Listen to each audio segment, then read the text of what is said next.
ഗോകുലുള്ളത് community ഹാളിലാണ്, Meppadi community hall.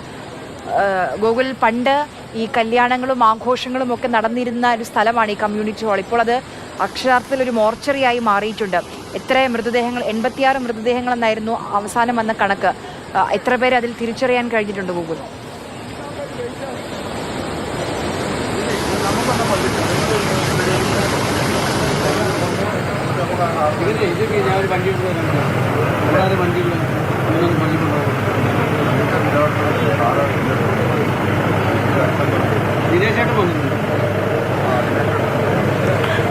Arya, വലിയ ഹൃദയഭേദകമായിട്ടുള്ള കാഴ്ചകളാണ് ഈ മോർച്ചറി എന്ന് തന്നെ ഇപ്പോൾ പറയേണ്ടി വരും. കമ്മ്യൂണിറ്റി ഹാളായിരുന്നു, അതിപ്പോൾ മോർച്ചറിക്ക് സമാനമായി ചുറ്റും ബന്ധുക്കൾ ഇങ്ങനെ തടിച്ച് നിൽക്കുന്ന കാഴ്ച സങ്കടത്തോടെയാണ് ഓരോരുത്തരും നിൽക്കുന്നത്. അത്രമാത്രം വൈകാരികമായിട്ടുള്ള കാഴ്ചകളാണ് ഈ ഒരു സ്ഥലത്ത് നിന്ന് നമുക്ക് കാണാൻ കഴിയുന്നത്. കാരണം ഇവരുടെയൊക്കെ തന്നെ ബന്ധുക്കൾ കാണാതായവരുണ്ട്, കൂടുതൽ വിവരങ്ങളില്ലാത്തവരുണ്ട്, അങ്ങനെ പലതരത്തിലുള്ള ആളുകളുണ്ട്. അപ്പോൾ ഇവരെയൊക്കെ അന്വേഷിച്ചാണ് പലരും വരുന്നത്.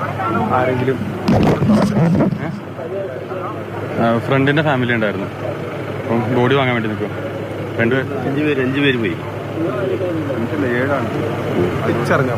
തിരിച്ചറിഞ്ഞു. ഇപ്പോൾ 3 പേര് ഇപ്പം ഞങ്ങൾ കൊണ്ടുപോകാൻ പെട്ടി കൊണ്ടുവന്നിട്ടുണ്ട്. പള്ളിയിൽ CSI പള്ളിയിൽ അടക്കം പോകാം.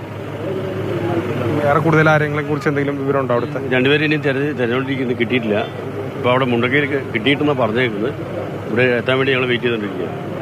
ആരെങ്കിലും ഉണ്ടോ മുണ്ടക്കയിൽ? ആരെങ്കിലും ഇവിടെ മുണ്ടക്കയിൽ അതിൽ പോയതിൽ ഒരു പയ്യൻ മാത്രമേ, ഇവൻ മാത്രമേ ഉള്ളൂ രക്ഷപ്പെട്ടത്. ഇവൻ ലാസ്റ്റ് പയ്യൻ. ഇവൻ്റെ ഇനി ചേട്ടന് കിട്ടാണ്ട്, അനിയത്തി കിട്ടാണ്ട്, അമ്മാമ്മയെ കിട്ടാണ്ട്, 3 ആൾ അവരെ വീട്ടിൽ തന്നെ കിട്ടാണ്ട്. അത്രമാത്രം വേദനിപ്പിക്കുന്ന കാഴ്ചകളാണ് ഇവിടെ നിന്ന് പറയാനുള്ളത്.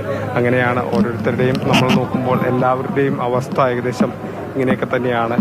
ഉറ്റവരെ അന്വേഷിച്ച് നടക്കുന്നവരാണ് ഇതിലോരോരുത്തരും. നമ്മളിപ്പോൾ കണ്ടു, ഇതുപോലെ നിറച്ച് ഈ ഒരു കമ്മ്യൂണിറ്റി ഹാളിൻ്റെ മുന്നിൽ നിറച്ച് ആംബുലൻസുകൾ വരുന്നു.